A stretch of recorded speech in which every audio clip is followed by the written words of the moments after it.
Incoming call. Hi, good Why my afternoon. account please. is I need some help locked. with my need help account, right please. away. My order Can you isn't please tell showing me up. why Hello, this I've been isn't trying to Can fix someone this help issue me for I now? really hours. need I've Can been someone on hold assist me? for too long. Excuse me. Sa mundo na hindi tumitigil, tayo minsan nakakalimutan ng huminga ng malalim at magpahinga. Everyday, gising, trabaho, aral, ng paulit-ulit. At sa dami ng nangyayari sa paligid, sa social media,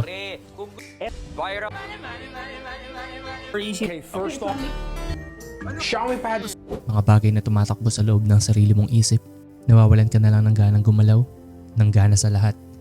At anong dahilan? 7% daw ng mga working Filipino ang nakararanas Sa bawat sambayang Pilipino ang nagdadaranas. Burnout. Pero ano gagawin mo? Susuko ka na lang ba? Minsan, naghahanap tayo ng kung ano-ano pang mga magpapamotivate sa atin para maibsan yung burnout. Pero hindi natin alam na yung kailangan natin nasa atin lang din at hindi natin ito namamalayan. Na ang kailangan lang nating alalahanin ay hindi tayo ginawa para tumakbo ng walang pahinga. Na walang maling huminto at ang kailangan lang natin magpahinga at humingang malalim. Kaya nung natuklasan ko itong Pomodoro method, simple lang pero nung sinimulan ko, parang may nag-ayos ulit ng mundo ko. Itong timer nito, meron siyang 5, 10, 30 at 60 minutes na preset. At ang pinakamaganda sa lahat, gravity activated siya. Iikot mo lang siya sa time na kailangan mo at pag nag-click na yan, parang sinabi niya na, okay, mag-focus ka muna.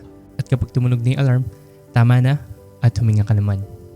Kung kulang pa, pwede kang mag-setup ng custom time kasi alam mo yung sarili mong limit.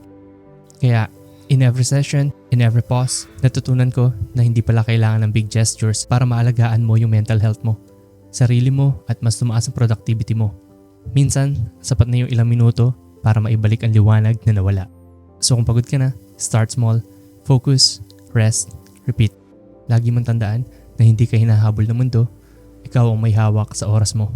Alalahanin mo, importante yung mental health mo. Kaya nasa baba lang yan, alam nyo na, and follow for more.